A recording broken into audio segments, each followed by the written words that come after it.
నంద్యాల శ్రీనివాస సెంటర్లోని దివంగత మహానేత మాజీ ముఖ్యమంత్రి డాక్టర్ వైఎస్ రాజశేఖర రెడ్డి కష విగ్రహావిష్కరణ ఘనంగా జరిగింది. మాజీ ఎమ్మెల్యే శిల్ప రవిచంద్ర కిషోర్ రెడ్డి ఆధ్వర్యంలో జరిగిన ఈ కార్యక్రమానికి వైసీపీ జిల్లా అధ్యక్షుడు కాటసాని రాంభూపాల్ రెడ్డి, మాజీ ఎంపీ పోచా బ్రహ్మానందరెడ్డి, బుగ్గన్న రాజేంద్రనాథ్ రెడ్డి, గంగుల బీజేంద్రారెడ్డి తదితర నేతలు హాజరయ్యారు.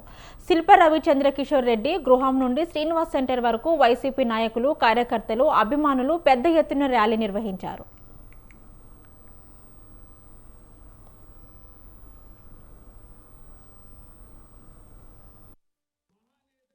ఘన నివాళి అర్పిస్తూ ఈ రోజు ఇక్కడ ఒక కాంస్య విగ్రహాన్ని ప్రతిష్ఠ చేయడం అనేది కూడా నంద్యాల ప్రజల ఒక అభిమానాన్ని ఈ రోజు మనందరం కూడా చూపిస్తా ఉన్నాం.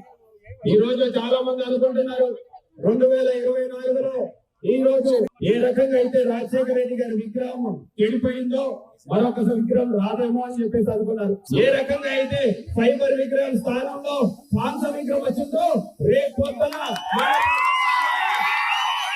ఇది ఫైబర్ విగ్రహ పాలన, రాబోయేది కాంస్య విగ్రహ పాలన.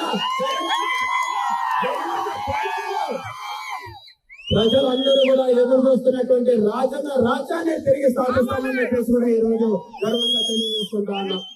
ఒక్కటే గుర్తు పెట్టుకోండి, ఈ రోజు చాలా మంది కూడా ఇంకా ఇప్పటికి కూడా అర్థం కావడంలా ఏ రకంగా వైఎస్ఆర్సీపీకి ఓట్లు పడలేదు, ఏ రకంగా వైఎస్ఆర్సీపీ ఓడిపోయిందని ఇప్పటికి కూడా ప్రజలు చర్చించుకుంటున్నారంటే ప్రజల మనసుల్లో మనం ఉన్నాం.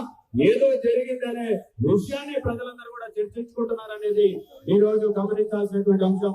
ఒకటే చెప్తున్నాను, తిరిగి నంద్యాలలో వైఎస్ఆర్సీపీ జెండా ఎగిరేయడం ఖాయం.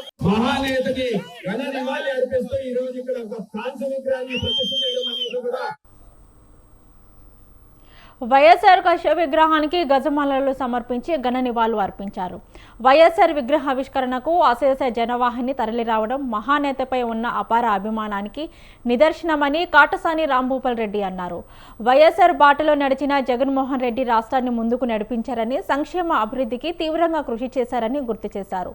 కుట్రలు పన్ని మహానేత విగ్రహాన్ని తీసేయగలరేమో కానీ ప్రజల గుండెల్లో ఉన్న రాజన్నను ఎవరూ చెరపలేరని మాజీ ఎమ్మెల్సీ శిల్ప రవిచంద్ర కిషోర్ రెడ్డి అన్నారు.